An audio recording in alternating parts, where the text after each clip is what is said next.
Welcome to Pretty Lies and Alibis.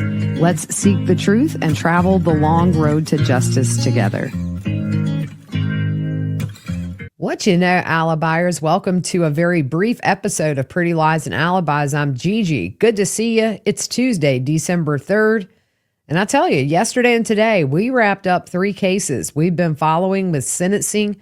Let's jump right in. Sarah Boone sentenced to life in prison for the death of her boyfriend, George Torres Jr. She took the stand to give a statement before her sentencing where she blamed everybody but herself for all of this and maintained she was the victim. There were emotional victim impact statements from several members of George's family, including his mother and his children. And yesterday, Jamie Komoroski, her trial was set to start, but at the last minute, she pleaded guilty. She was charged in the DUI death of Samantha Miller, who was killed just hours after getting married in Folly Beach, South Carolina. Her new husband, Eric Hutchinson, was also severely injured in this crash, as well as the driver of the golf cart. After she pleaded guilty, there were victim impact statements from family and friends, as well as Samantha's husband of only a few hours, Eric. The judge sentenced her to 25 years in prison, and that wrapped that one up. And today, Ashley Benefield, aka the Black Swan, was sentenced to 20 years in prison for the shooting death of her husband, Doug Benefield. And tomorrow, I'll be live streaming a new trial here in South Carolina, right near my parents' beach house in Myrtle Beach. It's the trial for Christopher Dontell. He's the former deputy coroner in Horry County.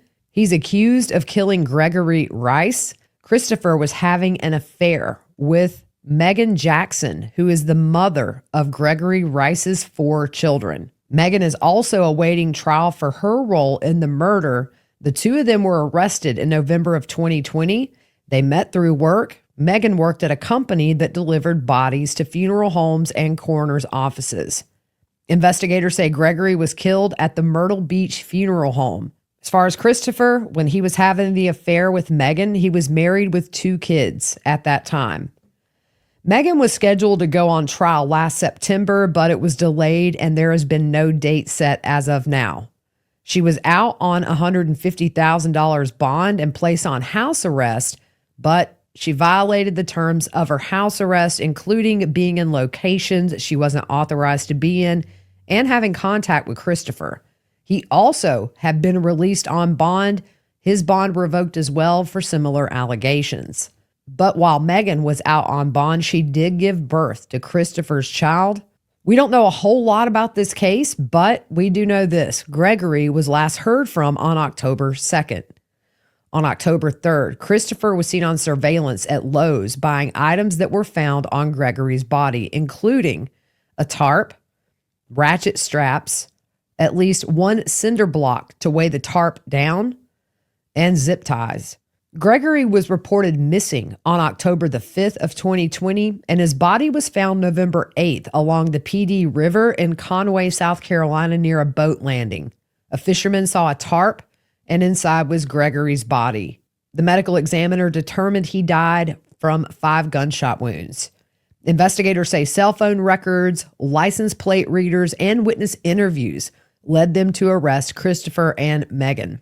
The trial was set to begin today for Christopher, but he pleaded guilty to a lesser charge of accessory after the fact. His attorney said that is all he's guilty of, but he will stand trial for murder, criminal conspiracy, and conspiracy to commit kidnapping. That begins at 8:30 in the morning. I'll be live streaming this trial and also updating every night with the best of testimony if you can't watch. So that's it for today. Just wanted to update you on those sentencing hearings and also give a brief introduction into this new trial. So that way you have a little idea of what's going on tomorrow before we start live streaming and start doing those evening updates. All right, guys, hope you have a good rest of your evening. We will see you back tomorrow.